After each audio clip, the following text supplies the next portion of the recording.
look at you and it's easy to see. Everyone, welcome to my channel. आज की इस video में हम लोग डिस्कस करेंगे Plato's theory of माइमेसिस।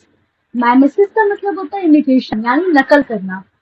Plato was a great ancient Greek philosopher. Plato एक ancient यानी प्राचीन ग्रीक फिलोसोफर थे। He was born around 427 BC in Athens, Greece.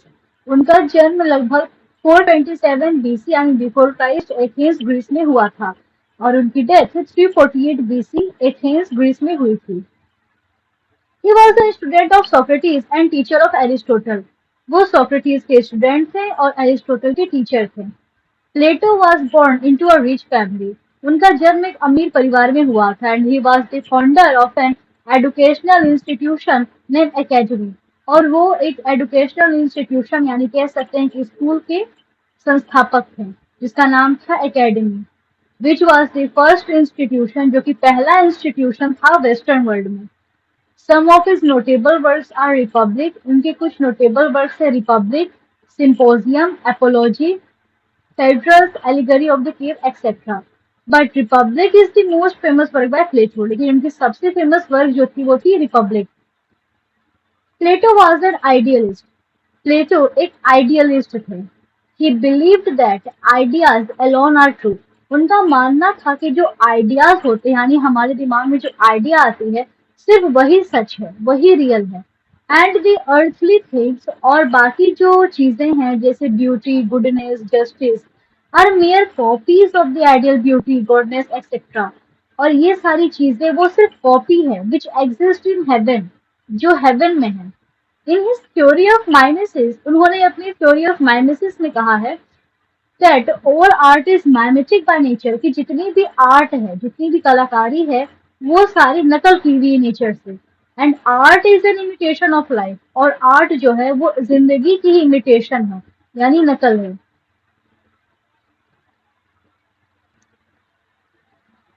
Plato believe that idea is the ultimate reality. Plato का मानना था कि जो idea है वही रियलिटी है। Art imitates idea, art idea की नकल उतारता है, इसीलिए ये रियलिटी की भी नकल उतारता है। So it is imitation of reality, यानी ये रियलिटी की ही नकल है। Plato gives a beautiful example of a carpenter and a chair. इसी बात को साबित करने के लिए प्लेटो एक अच्छा सा एग्जाम्पल देते हैं एक कारपेंटर का और एक चेयर का। अकॉर्डिंग टू प्लेटो, प्लेटो के हिसाब से when a carpenter gets an idea of making a chair, जब किसी कारपेंटर के दिमाग में आइडिया आता है एक चेयर बनाने का, then only idea is the ultimate reality. तो वो आइडिया ही अल्टीमेट रियलिटी है। एंड व्हेन आर्टिस्ट और painter makes the painting of the same chair, और अगर कोई आर्टिस्ट या पेंटर उस चेयर की ड्राइंग बनाता है which already made by the carpenter, जो कि कारपेंटर पहले से ही बना चुका है, then the painting becomes the second copy of carpenter's idea. तो वो जो पेंटिंग हुई वो कारपेंटर्स के आइडिया की सेकेंड कॉपी हुई। And thus it is twice removed from the reality, और इसलिए रियलिटी से दोबारा खारिज हो जाती है। So Plato called the artist an inferior person. इसलिए प्लेटो के हिसाब से कोई आर्टिस्ट है वो इंफीरियर पर्सन है, because he drives us away from the reality. वो हमें रियलिटी से दूर ले जाती है। And he does not have any knowledge regarding the original idea. और जो आर्टिस्ट है उसे किसी भी रियलिटी यानी ओरिजिनल आइडिया पर कोई नॉलेज नहीं होता है। वो बस चीजों की, जो चीजें पहले से ही मौजूद है, उनकी नकल उतारता है, उनकी कॉपी बनाता है। After that Plato compare the poetry with philosophy. इसके बाद प्लेटो पोइट्री को फिलोसफी से कंपेयर करते हैं और कहते हैं philosophy is superior than poetry. Philosophy superior है पोइट्री से, because philosophy deals with ideas, क्योंकि फिलोसफी में आइडियाज की बातें होती हैं। whereas poetry deals with illusion and do not teach us morality, जबकि पोइट्री में सिर्फ इल्यूशन की बातें होती हैं, कहानियों की बातें होती हैं, और इससे हमें कोई मोरालिटी की सीख नहीं मिलती। प्लेटो says that the human soul is divided into three parts. प्लेटो का कहना है कि जो ह्यूमन सोल है वो तीन पार्ट्स में डिवाइडेड है, rational, spirited and emotional. The rational is the highest part and emotional is the lowest. Rational को उन्होंने सबसे ऊंचा रखा है और इमोशनल को सबसे नीचा। Because the poets deal with emotions, क्योंकि जो पोइट्स होते हैं वो इमोशन से डील करते हैं। Plato's student Aristotle did not agree with the view that the poet is an inferior being. प्लेटो के जो स्टूडेंट थे एरिस्टोटल, उन्होंने इस बात से डिसएग्री किया कि पोइट जो है वो इंफीरियर है।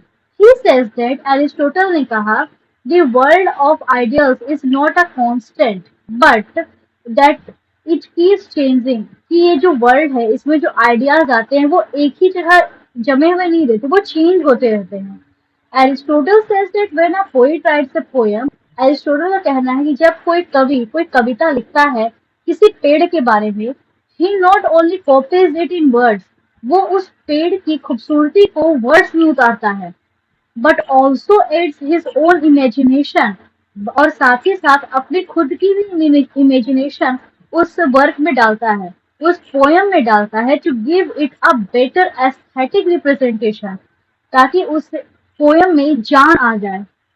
The poet takes a form nature and reshapes it in different medium. जो कवि होता है वो नेचर को एक दूसरे माध्यम से देखता है और उसे एक नया मीडियम बना देता है, उसे दोबारा रीशेप देता है। In this way poetry makes an improvement upon nature, और इस तरह से पोइट्री नेचर से ज्यादा बेटर है, ये इम्प्रूव करती है।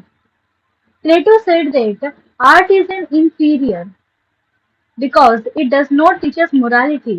प्लेटो का मानना है कि पोइट्री इसलिए भी इंफीरियर है क्योंकि ये हमें मोरालिटी नहीं सिखाती, मोरल की बातें नहीं सिखाती। On this Aristotle said that, इसी बात पर एरिस्टोटल ने कहा कि ultimate aim of art is to give us aesthetic pleasure, कि आर्ट का मतलब हमें प्लेजर देना होता है, मोरालिटी सिखाना नहीं।